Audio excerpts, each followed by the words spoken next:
Je crois que la beauté de ce chant n'a de poids et d'effet finalement que si au préalable il a sondé quelque chose de l'abîme.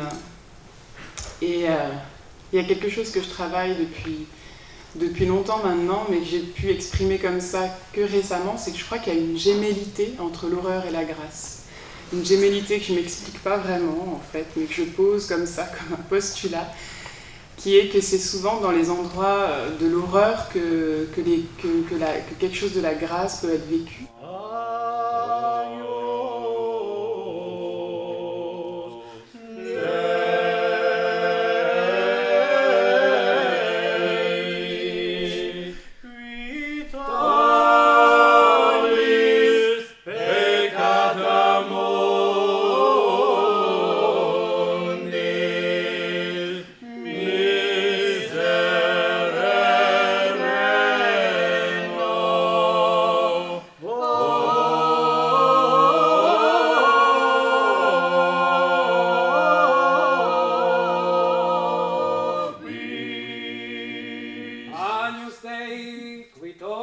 peccata mundi, dona nobis pacem. Aius Dei,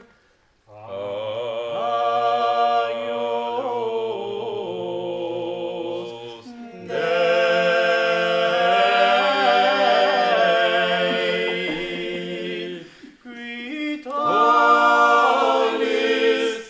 peccata mundi, dona nobis pacem.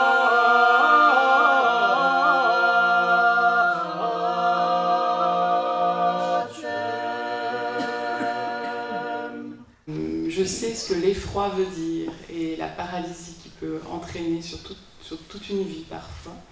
Mais simplement, j'ai appris à mon corps défendant, vraiment, à croire en quelque chose que j'appelle depuis quelque temps la spiritualité de l'accident. C'est-à-dire que ce qui nous paraît par moments être la pire chose qui puisse arriver, reste la pire chose qui puisse arriver, mais qui puisse nous être donné d'en faire malgré tout quelque chose.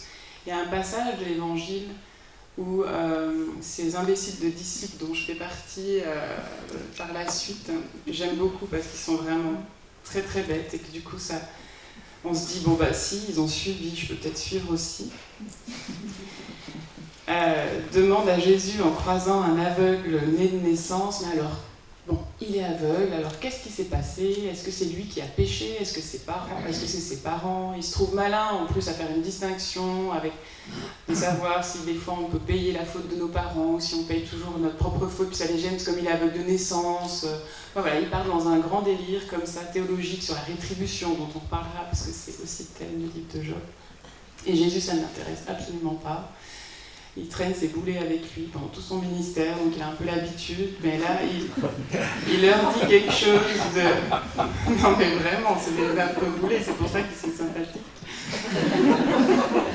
Pierre notamment, c'est mon préféré. Pierre, c'est mon chouchou, parce que lui, alors la transfiguration, tout le monde comprend en le lisant avec 2000 ans de recul que c'est vraiment un instant qu'on ne peut pas capturer. Puis lui, il sort la caméra, voilà, il dit on pourrait mettre une tente, on pourrait... Surtout que ça ne s'arrête jamais, donc il n'a pas bien compris.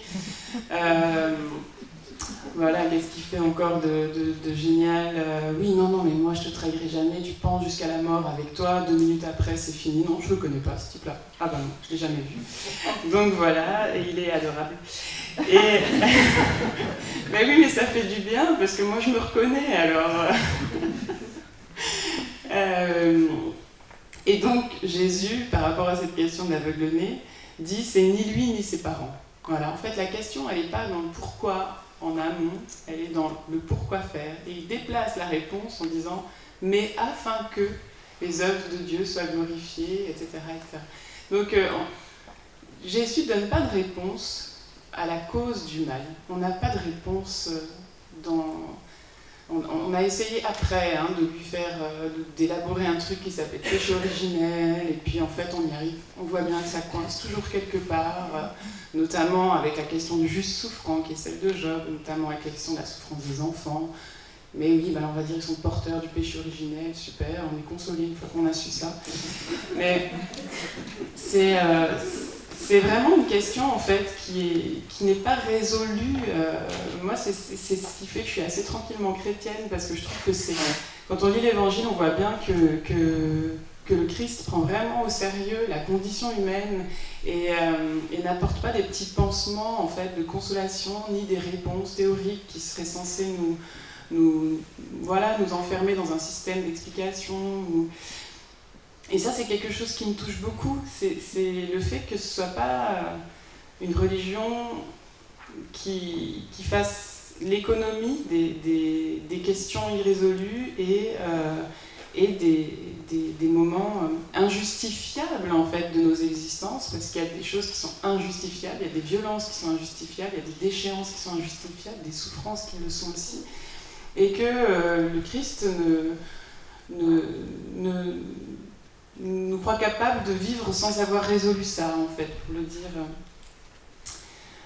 pour le dire comme ça. Et c'est vrai que cette spiritualité de l'accident, elle me tient à cœur, parce que c'est une façon de dire qu'on ne peut pas éviter les accidents. Enfin, moi, j'ai pas de recette de vie qui me donne la possibilité de protéger ma vie de tout ce qui peut arriver de dramatique. Et en même temps, je nourris de cette parole qui me laisse entendre qu'au cœur de l'horreur peut se vivre quelque chose de la grâce, et que les accidents, nos accidents de vie, peuvent être mués aussi en force, en fait. Христос воскресный из мертвых, смертью смерть побрал, Иисущий Богороден живот даровал. Христос воскресный из мертвых, смертью смерть побрал, Иисущий Богороден живот даровал. Христос воскресе из мертвых, смертью смерть побрал, Иисущий Богороден живот даровал. Que ce qui nous permet de survivre, c'est de maintenir, d'arriver à maintenir encore quelque chose du sens. Ce qui n'est pas possible dans un premier temps pour Job, parce que tout le sens de sa vie se réduisait au système rétributif, à cette recette, en fin de compte. Donc lui, il perd le sens.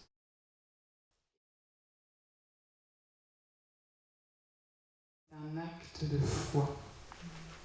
Et je crois qu'il y a vraiment des moments de notre vie où on est réduit à ça, et où je nous souhaite d'avoir le sursaut d'être capable de cet acte de foi, d'accepter l'absurde et de nous atteler à cette parole créatrice qui nous invite malgré tout à dire qu'il est juste et bon, que quelque chose soit plutôt que rien, et que je sois venu au monde plutôt que pas. Le credo, en fin de compte, on travaille des confessions de foi très élaborées, je crois en ceci, cela, la communion de trucs, de machin. Mais en fait, je crois que la confession de foi de base essentielle, c'est de pouvoir redire avec Dieu, cela est juste et bon. Et de nous ancrer dans cette parole du Créateur quand nous sommes des Jobs, ayant tellement envie,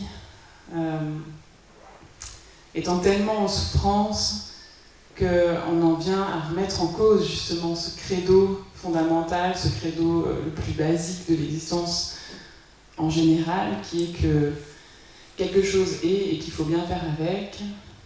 Et de temps en temps, dans ces moments-là, peut-être, si c'est possible, de se dire qu'il ne nous appartient pas d'avoir cette décision que quelque chose soit plutôt que rien, c'est pas nous qui l'avons prise, mais qu'on est appelé par Dieu à agréer avec lui cet acte créateur. Et qu'il y a une chose que Dieu supporte pas dans tout ce que Job a dit, c'est pas qu'il y a un salopard, que quand même il aurait pu le protéger du malheur.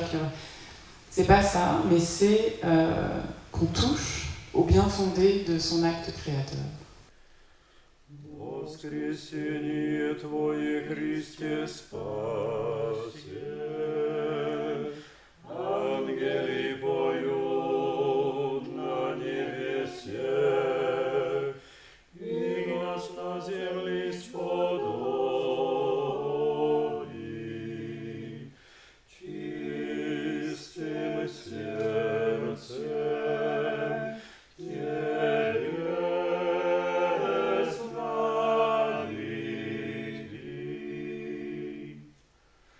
Воскресение Твое, Христе, спасе. Ангели поют на небесе, и нас на земле сподоби. Чистым сердцем Тебе славить. Воскресение Твое,